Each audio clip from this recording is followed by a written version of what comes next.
Bueno, chicos, ¿qué tal? ¿Cómo están? Eh, Hoy vamos a trabajar con el cálculo analítico de los límites, ¿de acuerdo?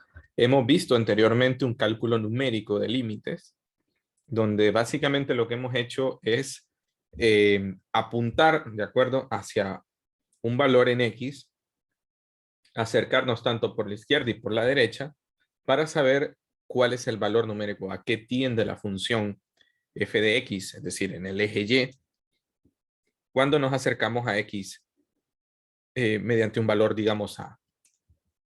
Pero resulta que, oye, habíamos visto también que en muchas ocasiones el límite no coincide, vamos a decirlo así, no coincide con el valor de la función en ese punto, porque a veces puede ser, ¿verdad? Como habíamos visto en un par de ocasiones, hemos tenido algún tipo de función como esta, ¿no? Supongamos entonces que tenemos una función que viene de esta forma, pero que en algún punto la función simplemente no existe, ¿verdad? Vamos a decirlo así, ¿verdad? Así llanamente no existe, pero, o mejor dicho, tiene una discontinuidad, pero podría ser que en otro punto, ¿verdad? En ese mismo punto exista, pero no sea continua en este punto. Entonces, en esta ocasión, vaya, por ejemplo, si nosotros le damos un número a esta función, digamos x igual a 1, vamos a ver que si esta es una función, ¿verdad? Supongamos que este valor que está aquí es 4, ¿verdad? Nos vamos a dar cuenta, no sé qué función es, le vamos a llamar f, ¿de acuerdo? Le vamos a llamar f a esta función. Vamos a darnos cuenta, aquí tenemos f de x y tenemos x, vamos a darnos cuenta que la función en x igual a 1, pues la función vale 0, ¿de acuerdo? Aquí está, vale 0. ¿Ok? Vale 0. Pero si nos acercamos tanto por la izquierda como por la derecha a la función, el límite existe y es 4. ¿Ok? Entonces, tenemos también esta oportunidad, ¿no? De decir, bueno, que el límite cuando x tiende a 1 de la función este límite es 4, ¿de acuerdo? El límite es 4, pero la función evaluada en ese punto es 0. Entonces, estamos aquí ante una función que no es continua en x igual a 1. Sin embargo, el límite existe, ¿no? Y ya habíamos visto un ejemplo anterior. ¿Ok? Pero bueno, ahora hay muchos casos donde se puede dar esta situación, fíjense bien, que la función en A, ¿verdad? Como en el caso de las funciones lineales, las funciones cuadráticas, las funciones polinómicas o las funciones trigonométricas, se puede dar el caso en el que cuando x tiende a la función, el límite de la función es f de a, es decir, la función es continua en este punto, ¿verdad? Podría darse el caso, ejemplo, ¿verdad? Supongamos que tenemos una función como esta, ¿verdad? Como una trigonométrica, donde en efecto, ¿verdad? Puede ser coseno, ¿no? Puede ser coseno. Entonces puede ser que tengamos esto y nos demos cuenta que la función aquí, ¿verdad? Vamos a decir que si esta f de x es coseno de x, entonces puede ser, ¿verdad? Que nos demos cuenta que la función evaluada en 0 es el coseno de 0, pero el coseno en 0 es 1, ¿de acuerdo? Es 1. Entonces, estos nosotros lo sabemos de las clases de geometría, ¿no? Tenemos f de x y tenemos x. Entonces, nos podemos dar cuenta de esto, ¿no? Que la función evaluada en 0 es 1. Y el límite también es 1. Y esto lo podemos comprobar gráficamente. Fíjense bien, sin necesidad de hacer una tabla. Pero al ver el gráfico nos vamos a dar cuenta que cuando x nos acercamos al 0 por la izquierda y al 0 por la derecha, la función en efecto también va a tender a 1, ¿verdad? Entonces, este es un caso, este es el caso, ¿verdad? Un caso donde se aplica esta teoría, ¿de acuerdo? se aplica este concepto, ¿verdad? En el que el límite, cuando x tiende a 0 de la función coseno de x, en este caso también tiende a 1, ¿verdad? Estos son casos muy puntuales, ¿verdad? En muchas ocasiones nos vamos a dar cuenta de que, bueno, pues que están ahí y que podemos estudiarlos, ¿no? Podemos estudiarlos y este es el caso. Bueno, entonces, este teorema, miren, este es un teorema que nos dice, ¿verdad? Vamos a tener algunas funciones continuas, como por ejemplo, una función constante es una función continua, ¿verdad? Por ejemplo, si nosotros decimos que b y a son números reales y n es un entero positivo, entonces el límite de b cuando x tiende a A, esto va a ser igual a b.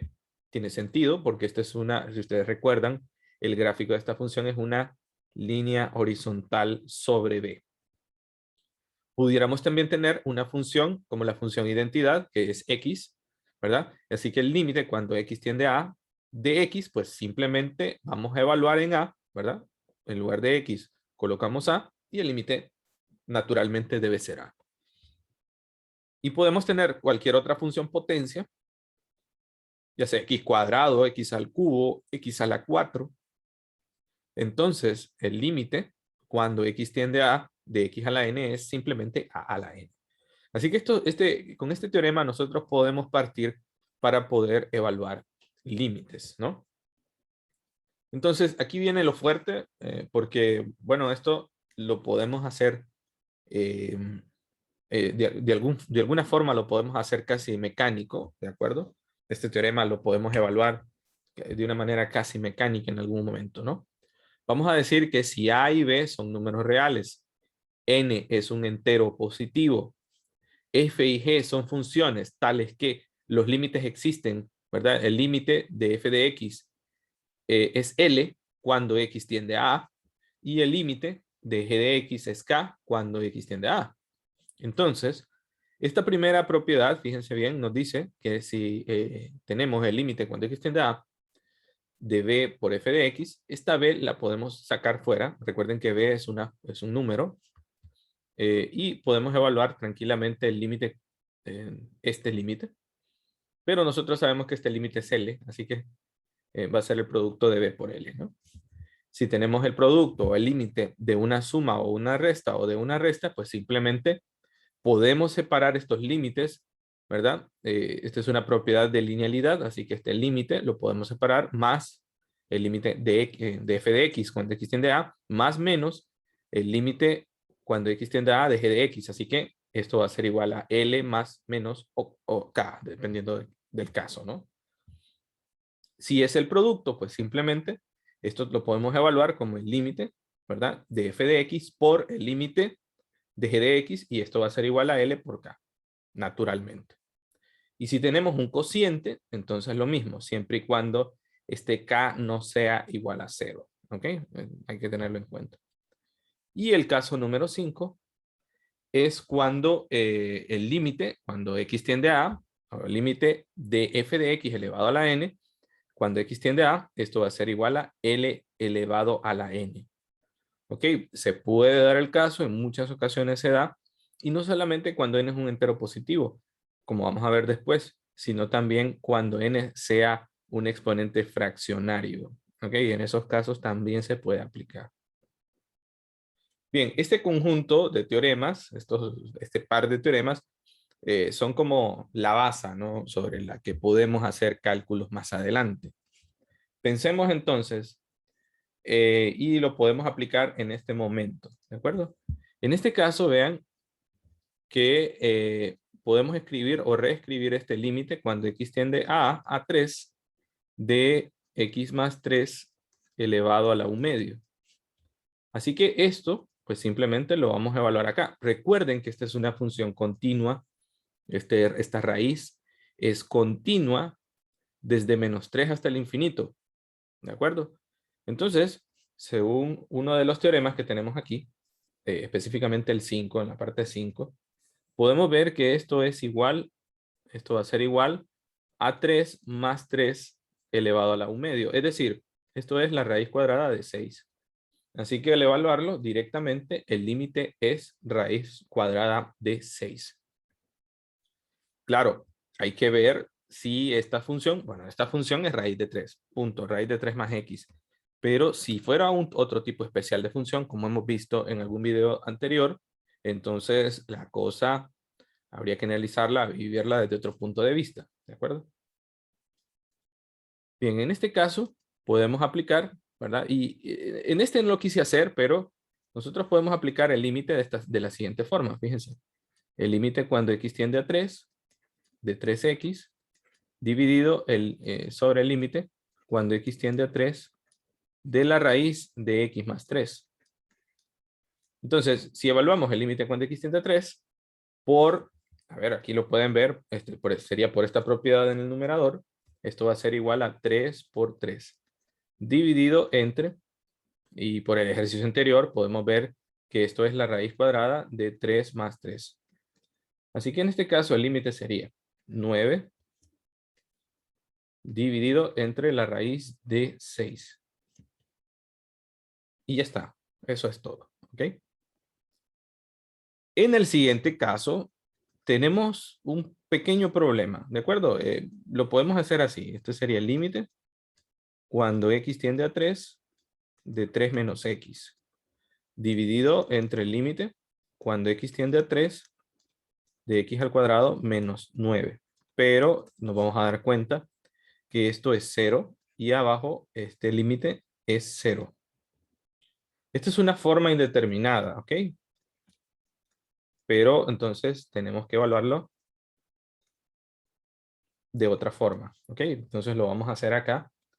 Le voy a cambiar de color. Fíjense bien, el límite, ¿verdad? Lo que vamos a hacer ahora es factorizar, porque vamos a remover algo acá. Vamos a tener 3 menos x dividido entre x menos 3 si factorizamos abajo por x más 3. Pero aquí yo puedo factorizar un negativo 1, fíjense bien. Entonces esto va a ser igual al límite cuando x tiende a 3 del negativo x más 3 sobre x menos 3 por x más 3. Nos podemos dar cuenta que esto y esto se puede cancelar. Y que por lo tanto esto es igual, bueno, esto es igual a el límite. Este negativo 1 yo lo puedo sacar fuera, fíjense bien, por propiedades. Límite cuando x tiende a 3, ¿de quién? De 1 sobre x. A ver, perdón, aquí tengo un pequeño problema, ¿no? Tengo una errata. Este es x menos 3. ¿Ok? Esto es x menos 3.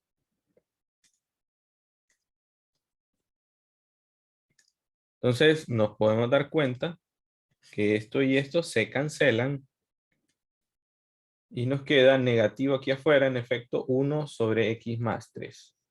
Pero ahora sí, por las propiedades de los límites, esto lo podemos escribir como negativo 1 sobre 3 más 3, es decir, esto es negativo 1/6.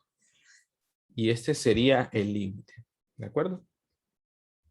Bien, en el siguiente ejercicio vamos a evaluar, pero lo vamos a tener que hacer en el otro lado de la página, ¿no?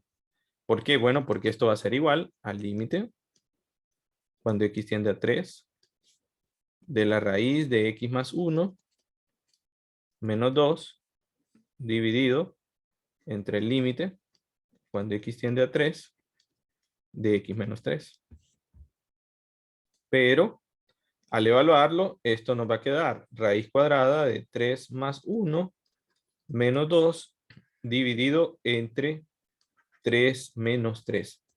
Vean que esto es 4, raíz de 4 es 2, 2 menos 2 es 0, dividido entre 0. Y esto entonces es una forma indeterminada.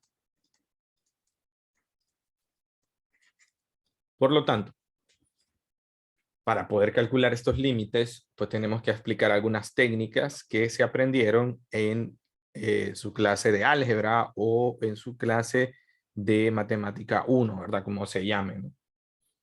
Entonces, hay que tener cuidado, ¿verdad? Porque si aprendieron bien estas cosas, pues no hay ningún problema. ¿Ok? Entonces decimos, bueno, esto es el límite cuando x tiende a 3 de la raíz cuadrada de x más 1 menos 2 dividido entre x menos 3. Bueno, vamos a ver si no me equivoqué. Ok, ahí está. Bueno, lo que haremos entonces a continuación, como ya sabemos que nos da 0 sobre 0, es aplicar algo que se llama racionalización, pero en este caso en el numerador. O sea que vamos a aplicar álgebra acá.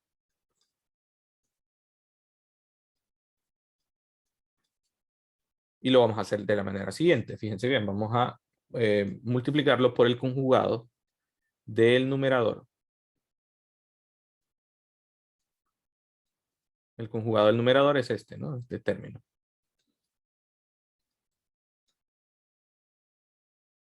Como podemos ver, en el numerador tenemos una diferencia de cuadrados, ¿verdad? Claramente, esto menos esto por esto más esto. Esto es una diferencia de cuadrados. Y vamos a multiplicar numerador, numerador con denominador, ¿cierto? Entonces vamos a tener el límite cuando x tiende a 3 de la raíz de x más 1 elevado al cuadrado menos 2 al cuadrado dividido entre x menos 3 por la raíz de x más 1 más 2. Entonces esto es igual al límite cuando x tiende a 3.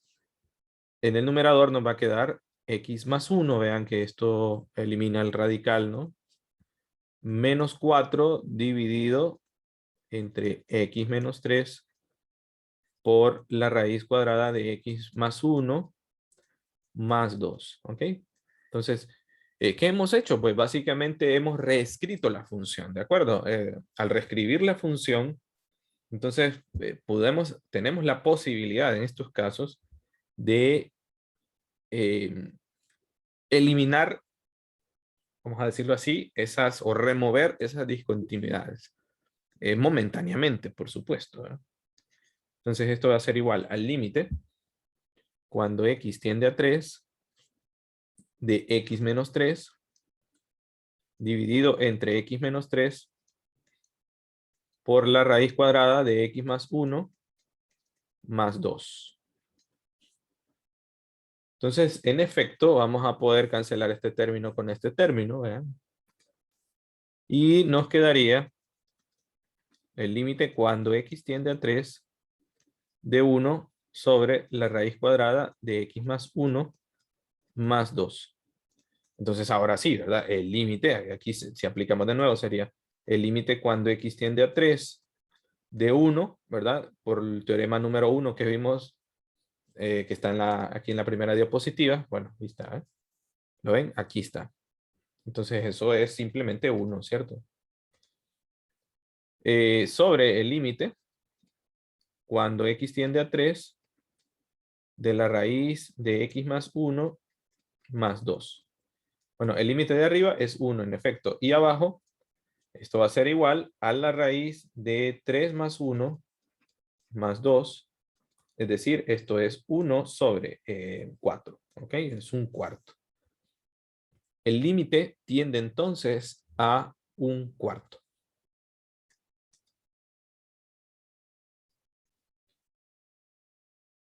Bueno, y esto lo podemos comprobar gráficamente. Observen, aquí está la función. La aplicación se llama Desmos, ¿verdad? Por si alguien lo quiere ver. Lo podemos notar, ¿verdad? Noten que esta es una función radical en la que el dominio de la función bueno, está restringido, ¿ok? Esto porque es una función que tiene un cociente y además tiene un radical. Es decir, que para que esta función sea válida, x debe ser mayor que o igual a menos 1. Por eso es que la función, noten, empieza en menos 1 hasta el infinito con una excepción, que x no puede ser 3. Si ustedes observan, la función es indefinida, ¿verdad? Aquí lo podemos ver, está indefinida en 3, ¿verdad? Dice que está indefinida en 3. Esto involucra que hay una discontinuidad en 3. Pero observen que si nos acercamos por la, obsérvenlo ahí lo pueden ver, que si nos acercamos por la izquierda, el límite tiende a 0.5. Y si nos acercamos por la derecha, también tiende a 0.5. ¿Ok? Esta es la explicación gráfica. Bueno, espero les haya gustado el video, chicos, y no se olviden de darle like. ¿Ok? Nos vemos en otra ocasión, entonces.